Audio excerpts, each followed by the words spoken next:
Hello, my name is Laurent Charlet. I am professor at the University of Grenoble in France, and the work I'm going to present has been done by 3 PhD students, 2 from Algeria, Sarah and Moussa, and 1 from France, shared with Swansea University in the UK. So we will discuss the impact of nutritional deficiency, specifically on selenium, their biomarker and their impact on 2 kinds of disease, thyroid cancer and cartilage. So selenium, as you know, is a trace element which is considered as antioxidant, anti-aging trace element, and you find it both in vegetables, in cereals, in wheat, and also in seafood. For the average adult, you have something like 40 to 55, the minimum required uptake per day. And you can see from this diagram that basically it's very specific to this trace element is the fact that you are deficient if you have less than 40, and you are in toxicity if you are more than 400 micrograms per day. So it's a very narrow range which is required. So if you look at the Western Algeria population, specifically the area of Tlemcen, which I mark here, where we had about 200 participants to this study, you see that the dietary selenium intake is quite good. It's the average, I mean, the median and the average are about 56, so let's say about 60. So it is in the good, they have enough dietary selenium intake. Same thing for the plasma level distribution for selenium. You can see that only 7% of the population was lower than 70 microgram selenium per liter. So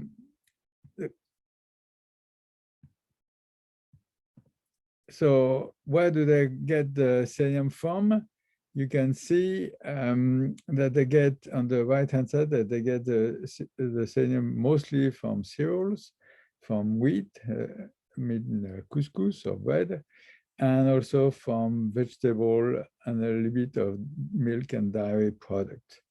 So the selenium intake is okay, the plasma selenium level is okay, and if you want for the average population, the bioindicator are okay also. So it's the selenium protein P median concentration as well as the GPX3 activity. They are all in the good range. So for the average population, the selenium is okay, and again, it's coming from both couscous, from cereals, wheat, vegetable, milk, and potatoes. So the question is why about 10 years ago, we started to have a rise of thyroid cancer case in the area. Selenium is and why thyroid?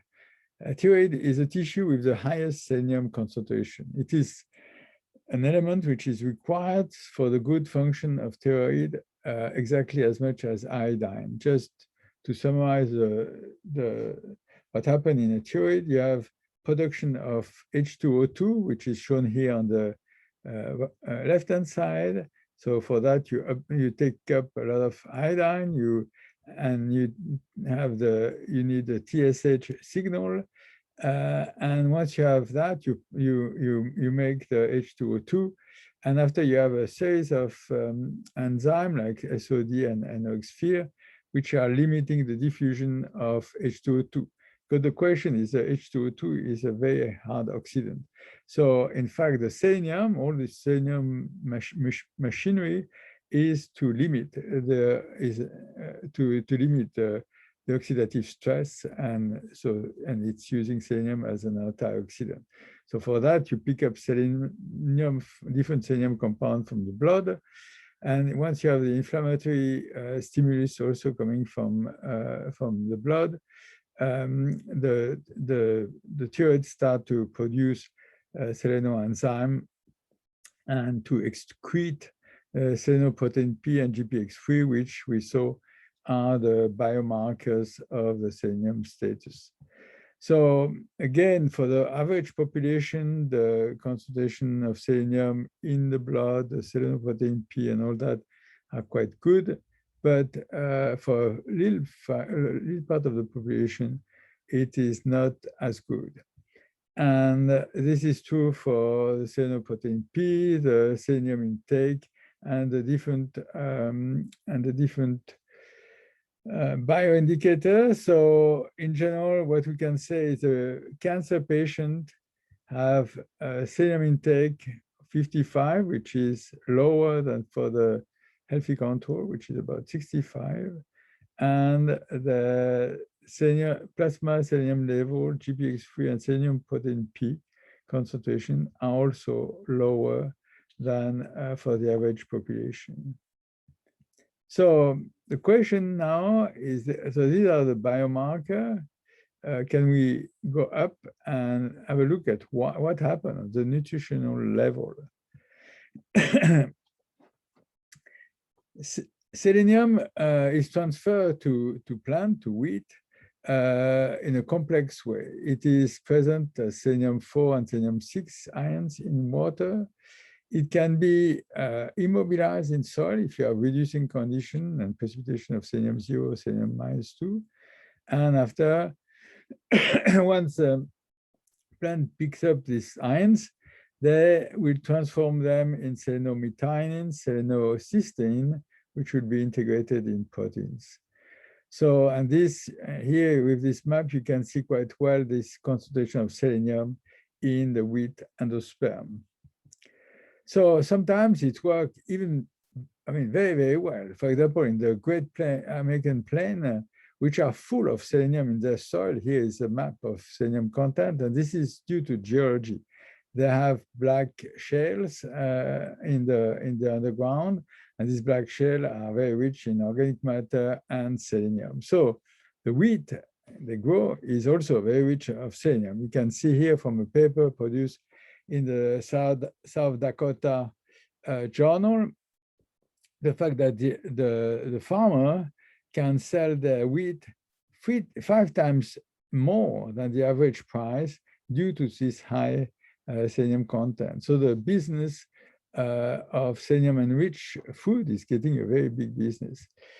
But it's not exactly for that reason that Algeria decided to shift the import from US to EU. It was both political and economical reason. But anyway, 10 years ago, they shifted the import to EU. And the question is, you don't have this black shell everywhere. So the other source of selenium is an atmospheric transport of selenium to the soil. And this is shown here from these 2 maps.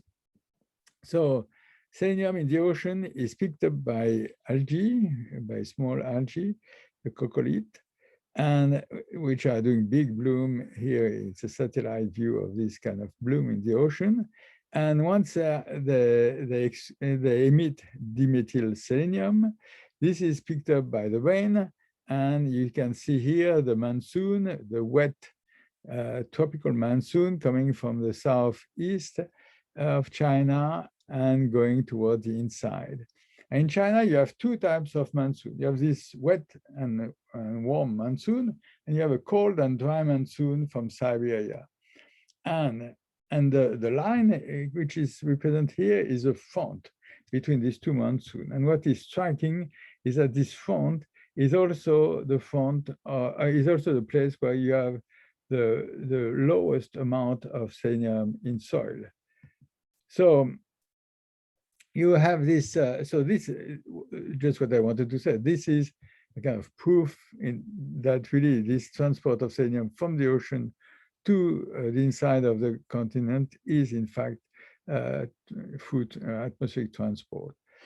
Based on that, my former postdoc, Lenny Winkle, developed a huge model for the entire world and predicted the transport of selenium from the ocean and predicted what would be the change of selenium input in soil from the ocean at the end of the century. And you can see in In red is marked where we will have a deficiency of selenium. So our Western Algerian area is slightly red, as much as a large part of the Europe, and also part of Southeast China. So right now, people estimate that we have 1 billion people who are deficient in selenium worldwide, and there may be much more in the future. So once you have this selenium depleted, selenium depleted soil in China, this map, what is striking is that it coincides also exactly with the distribution of osteoarthritis disease, which is called the Keshin-Beck disease, where you can see that from the picture here, that the people don't grow. I mean, this is the guy here is affected by this disease, and you have swollen fingers, swollen feet, and you have problem on the articulation.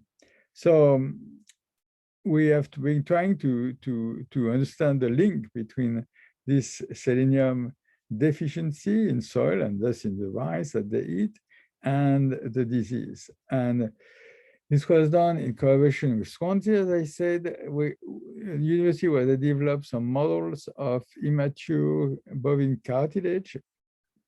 And basically, you grow bovine cartilage, articular cartilage, and you expose them to different treatment, with or without selenium, with or without growth factor. And if you look at the cell level, it's amazing that the selenium is not spread out in the cell. More or less, the zinc is the red color marks the cell, but you can see that here it's at the tip of, it's at the bottom of the cilia, which is present in this cell, and the cilia are the one which receive the pressure. You know, when you are running, each time you compress your cartilage, and it seems that it's detected by something which contains selenium. But if you look at a larger scale, and here it's the scale bar, which is the small white thing, is 100 micrometer scale bar. So that's a piece of cartilage which has been grown in these different conditions. What you can see is if you have no selenium, basically you start to disconnect at least the collagen from the bone, which is, here is a picture of the cartilage, and below you have the bone. And this is true also for proteoglycan, where you have sort of problems also at the surface of your cartilage. So in any case, what I want to say is that the selenium, depending if you grow or not your cartilage with or without selenium, you end up with a dissociation basically of the cartilage from the bone, and this could be one of the reasons of the development of this Keshin-Beck disease. No, sorry. So I think I've convinced you that selenium can come either from the ground, from these black shales, or from the atmosphere. In any case, once it's in the soil, it's picked up by the plant, and you have a complicated pathway where the selenate, which is picked up by plant, is transformed to selenocysteine, selenomethionine, which are themselves put in the proteins that you get in the grain. Once you eat the grain, you have complex also transformation of selenium, but the idea is you have in the body, you have two sensitive selenium targets, the thyroid, and if you don't have selenium, I say you have this cancer, and the cartilage. And if you don't have selenium, you have this disruption between the cartilage and the bone, leading to the Keshin-Beck disease. So if we go back to conclude to Western Algeria, what happened in the last 10 years, you had a few years of very little rain. So basically this transport of water, but also of selenium from the Atlantic Ocean, which is here, to the inside was reduced, and especially because here at the border between Morocco and Algeria, you have the Atlas mountain, which is a big range of mountain, so which stop furthermore the transfer of selenium from the ocean to the land, to the soil. So you have that low rain input for the rain-fed winter wheat. And also you have what we mentioned, the fact that the governments decided to shift from a selenium-rich wheat, which is the American wheat, to the selenium-poor wheat, which is the European wheat.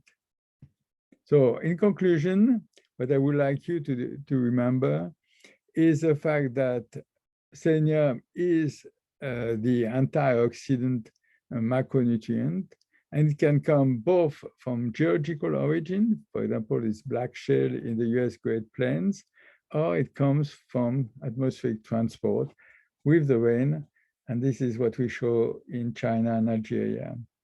After you have the soil to plant to human selenium transfer, which is a very complicated system, completely controlled by the chemical speciation of selenium. Once in the soil, you can immobilize selenium, like selenium 0 or selenium -2, which are insoluble.